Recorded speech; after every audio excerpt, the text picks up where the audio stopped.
श्रीमद् भागवत महापुराणम स्कंद 5 अध्याय 1 प्रियव्रत चरित्र। परीक्षिताने विचारले, सुनिवर्य महाराज, प्रियव्रत भागवत भक्त असून आत्माराम होता, ज्यात गुंतल्यामुळे मनुष्याला आपल्या स्वरूपाची विस्मृती होते आणि तो कर्मबंधनाने बांधला जातो, त्या गृहस्थाश्रमात तो कसा रमला? हे विप्रवर, अशा निसंग महापुरुषाचा गृहस्थाश्रमाविषयी असा आग्रह असणे मुळीच योग्य वाटत नाही। हे विप्रश्रेष्ठ, ज्याचे चित्त पुण्यकीर्ती श्रीहरीच्या चरणाच्या शीतल छायेच्या आश्रयामुळे शांत झाले आहे, अशा महापुरुषाची कुटुंबाविषयी खरे म्हणजे आसक्ती असत नाही। ब्राह्मण महाराज, प्रियव्रताने स्त्री, घर आणि पुत्र इत्यादीमध्ये आसक्त राहून सुद्धा कोणत्या प्रकारे सिद्धी प्राप्त करून घेतली आणि कशामुळे त्यांची भगवान श्रीकृष्णामध्ये अविचल भक्ती निर्माण झाली, याविषयी मला मोठा संशय आहे। शुकाचार्य म्हणतात, राजन, तुझे म्हणणे अगदीच योग्य आहे। ज्यांचे चित्त पवित्र कीर्ती श्रीहरीच्या चरणकमला मकरंदाच्या रसामध्ये डुबत असते, ते कोणत्याही विघ्नामुळे अडथळा आला तरी भगवद्भक्त परमहंसांना प्रिय भगवंताच्या कथा श्रवणरूपी कल्याणमय मार्ग सहसा सोडित नाहीत। राजन, राजकुमार प्रियव्रत मोठा भगवद्भक्त होता। श्री नारदांच्या चरणाची सेवा केल्यामुळे त्याला सहजच परमार्थ तत्वाचा बोध आला होता।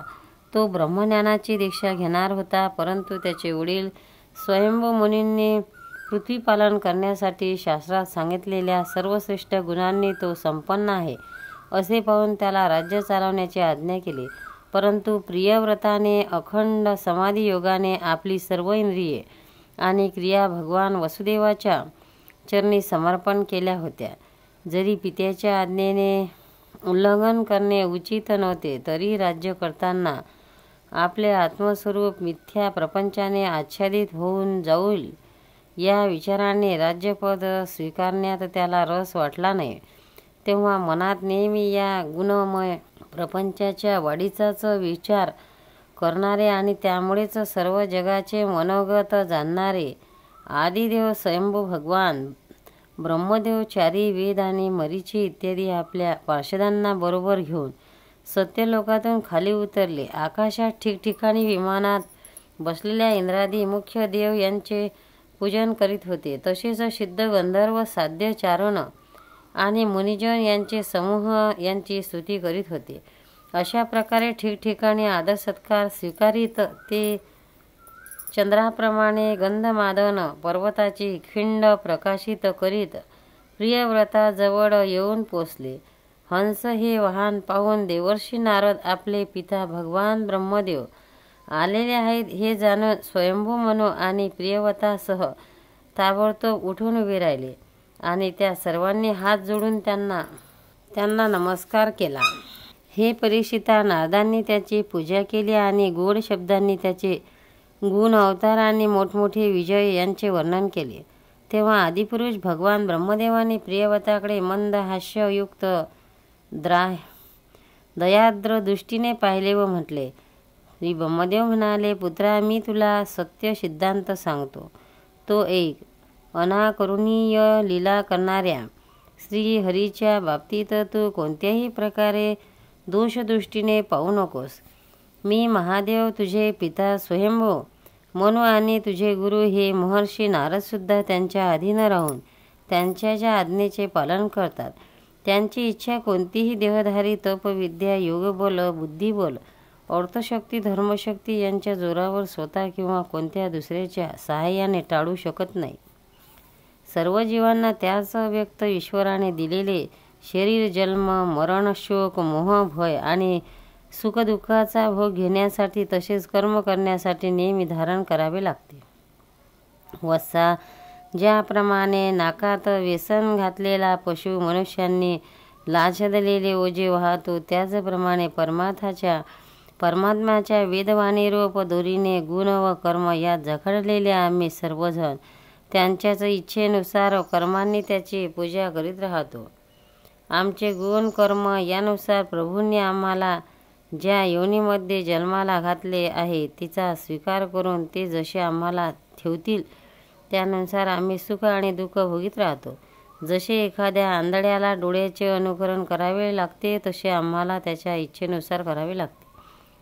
जसे मनुष्याला जाग आल्यावरही त्याला स्वप्नात अनुभवलेल्या पदार्थाचे स्मरण होते तसेच मुक्त पुरुषसुद्धा प्रारब्धाचा भोग भोगीत भगवंताच्या इच्छेनुसार आपले शरीर धारण करतोच. पण या अवस्थेत भीषण मी पण नसल्यामुळे विषय वासनांचा ज्या संस्कारामुळे दुसरा जन्म होतो तो जन्म त्याला येत नाही. जो पुरुष इंद्रियाच्या अधीन असतो तो जंगलातून भ्रमण करीत राहिला तरी त्याला जन्ममरणाचे भय असतेच. कारण न जिंकलेले मन आणि इंद्रियरूपी 6 शत्रू त्याच्या पिछा सोडत नाहीत. तो बुद्धिमान पुरुष इंद्रियांना जिंकून आपल्या आत्म्यातच रममाण होतो. त्याचा गृहस्थाश्रमसुद्धा त्याचे काहीही बिघडू शकत नाही. ज्याला या 6 शत्रूंना जिंकण्याची इच्छा असेल त्याने अगोदर घरात राहून त्यांना वश करण्याचा प्रयत्न करावा. किल्ल्यात सुरक्षित राहून युद्ध करणारा राजा आपल्या प्रबळ शत्रूंना जिंकतो आणि जेव्हा या शत्रूचे सामर्थ्य अत्यंत क्षीण होते तेव्हा तो शहाणा राजा स्वतःच्या इच्छेनुसार वागू शकतो. श्री भगवंताच्या चरण कमलांच्या कुळारूप किल्ल्यात राहून जरी तू या 6 शत्रूंना जिंकले आहेस तरीसुद्धा प्रथम त्या पुराण पुरुषाने दिलेल्या भोगाचा उपभोग घे आणि नंतर निसंग होऊन आपल्या आत्मस्वरूपात स्थिर हो. शुकाचार्य म्हणतात, त्रैलोक्याचे गुरु ब्रह्मदेव जेव्हा असे म्हणाले तेव्हा स्वतःचे लहानपण लक्षात घेऊन परम भागवत प्रियव्रताने नम्रपणे मस्तक झुकवले आणि जशी आज्ञा म्हणून मोठ्या आदराने त्यांची आज्ञा शिरसावंत मानले. तेव्हा स्वयंभू म्हणून प्रसन्न मनाने भगवान ब्रह्मदेवाची शास्त्रोक्त पूजा केली. नंतर ब्रह्मदेव मन आणि वाणीने विषय नसलेल्या आपल्या आश्रय आणि सर्व व्यवहाराच्या पलीकडील अशा ब्रह्मदेवाचे चिंतन करीत आपल्या लोकी गेले. त्यावेळी प्रियव्रत आणि नारद सरळ मनाने त्यांच्याकडे पाहत राहिले होते.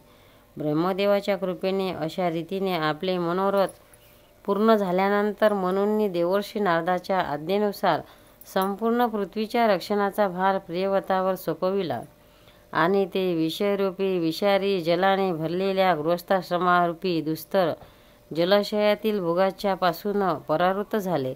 भगवंताच्या इच्छेने आता पृथ्वीपती महाराज प्रियव्रत राज्य करू लागला, जे संपूर्ण जगाला बंधनातून सोडवण्यास समर्थ आहेत. त्या आदिपुरुष भगवंताच्या चरणयुगलाचे निरंतर ध्यान करीत राहिल्याने जरी त्याचे राग द्वेषादी सर्व मळ नष्ट झाले होते आणि हृदय अत्यंत शुद्ध झाले होते तरीसुद्धा ज्येष्ठांचा मान राखण्यासाठी तो पृथ्वीचे राज्य करू लागला.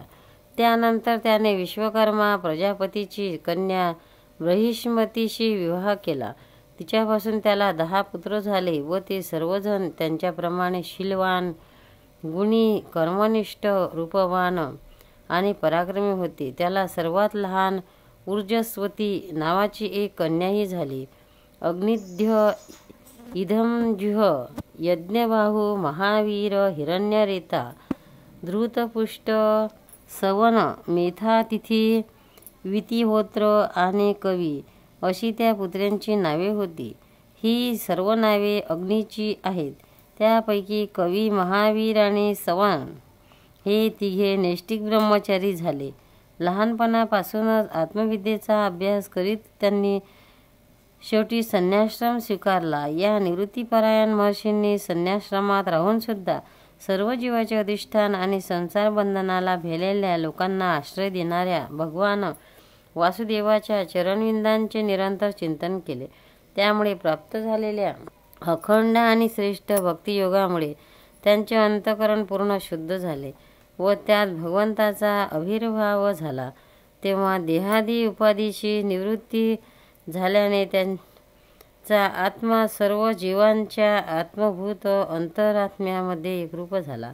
प्रियव्रताच्या दुसऱ्या पत्नीलाही उत्तम, तामस आणि रैवत असे 3 पुत्र झाले. ते आपापल्या नावाच्या मन्वंतराच्या अधिपती झाले. अशा प्रकारे कवी इत्यादी 3 पुत्र निवृत्तीपारायण झाल्यानंतर महात्मा राजा प्रियाव्रताने 11 अबुद्ध वर्षापर्यंत पृथ्वीवर शासन केले. ज्यावेळी तो आपल्या अप्रतिबंध पराक्रमायुक्त हातांनी धनुष्याची दोरी उडून टणत्कार करी, त्यावेळी भयभीत होऊन सर्व धर्मद्रोही लोक परांगत होत. प्राणप्रिय बृहस्पतींच्या दिवसेदिवस वाढणाऱ्या आनंददायी श्री सुलभ हावभाव, लाजरे मंद हास्ययुक्त कटाक्ष आणि मनोहर क्रीडा इत्यादीमुळे प्रियवत जणू विवेकहीन आत्मविस्मृती झालेल्या माणसाप्रमाणे सर्व भोग भोगू लागला. एकदा त्याने पाहिले की भगवान सूर्य सुमेरू पर्वताची प्रदक्षिणा करीत असता पृथ्वीचा आधीच भाग प्रकाशित राहतो आणि अर्धा भागात अंधार असतो.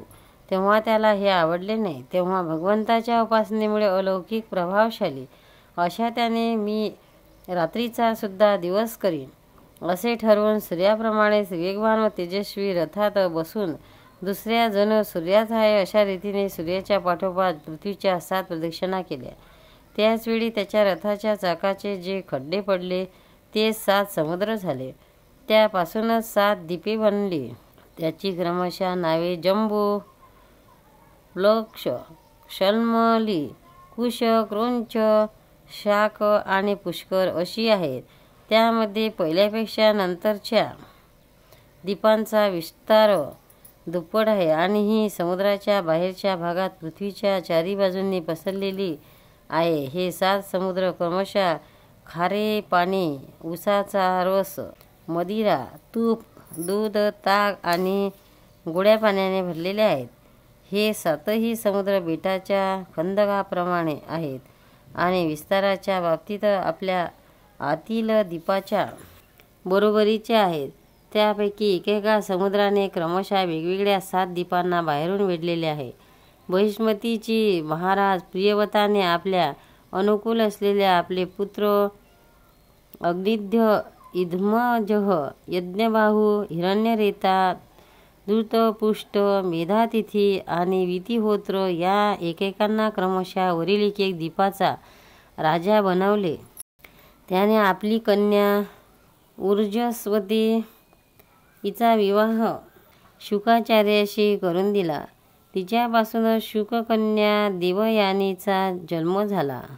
राजन, ज्यांनी भगवत चरणारविंदाच्या धुळीच्या प्रभावाने शरीराच्या तहान, भूक, शोक, मोह आणि म्हातारपण, मृत्यू या 6 विकारांना किंवा मनसहित 6 इंद्रियांना जिंकले आहे, त्या भगवद्भक्तांचा असा पुरुषार्थ दिसणे ही काही आश्चर्याची गोष्ट नाही. कारण वर्णबहिष्कृत पुरुष सुद्धा भगवंताच्या नावाचा फक्त एक वेळ उच्चार केल्याने तत्काळ संसार बंधनातून मुक्त होतो. अशा प्रकारे अतुलनीय बल पराक्रमाने युक्त असून सुद्धा महाराज प्रियव्रत एकदा देवर्षी नारदाच्या चरणांना शरण जाऊन पुन्हा देववशात प्राप्त झालेल्या प्रपंचात गुंतल्याने कष्टी झाला आणि मनोमन विरक्त होऊन म्हणू लागला, अरे रे, फार वाईट झाले. माझ्या इंद्रियांनी मला या अविद्याजनित विषयरूप अंधाऱ्या विहिरीत ढकलले आहे. बस पुरे झाले. हे मी तर पत्नीच्या हातातील खेळणे बनलो आहे. माझा धिक्कार असो, असे म्हणून त्याने स्वतःला दोष दिला. परम आराध्य श्रीहरीच्या कृपेने त्याची विवेकशक्ती जागृत झाली. त्याने ही पृथ्वी आपल्याला अनुकूल असणाऱ्या पुत्रांना वाढवून दिली आणि जिच्याबरोबर त्यांनी निरनिराळे भोग भोगले होते त्या आपल्या राणीला साम्राज्य लक्ष्मीसह मृतदेहाप्रमाणे सोडून दिले आणि हृदयात वैराग्य धारण करून भगवंताच्या लीलांचे चिंतन करीत त्या प्रभावाने श्री नारदांनी सांगितलेल्या उपदेशाप्रमाणे पुन्हा मार्गक्रमण सुरू केले. प्रियव्रताविषयी खालील लोकोक्त प्रसिद्धी आहे. राजा प्रियव्रताने जी कर्म केली ती सर्व शक्तिमान ईश्वराशिवाय दुसरा कोण करू शकेल. त्याने रात्रीचा अंधार नाहीसा करण्यासाठी प्रयत्न करीत आपल्या रथाच्या चाकांनी बनवलेल्या खड्ड्यापासून 7 समुद्र बनवले. प्राण्यांच्या सोयीसाठी दीपाच्या द्वारा पृथ्वीचे विभाग केले आणि प्रत्येक द्वीपामध्ये वेगवेगळ्या नद्या, पर्वत आणि वन इत्यादींनी त्याच्या सीमा निश्चित केली. तो भगवत भक्तांचा भक्त होता. त्याने पाताळलोक, देवलोक, मृत्यूलोक तसेच कर्म आणि योगशक्तीने प्राप्त झालेल्या ऐश्वर्य नरक तुल्य मानले. गोपाल कृष्ण भगवान की जय. भक्तांनो, व्हिडिओ आवडल्यास व्हिडिओला लाईक करा, शेअर करा, सबस्क्राईब करा. तसेच बाजूला असलेल्या बेलवर क्लिक करा, म्हणजे याच्यापुढील सर्व व्हिडिओ तुम्हाला सर्वात आधी मिळत जातील. जय श्री कृष्ण.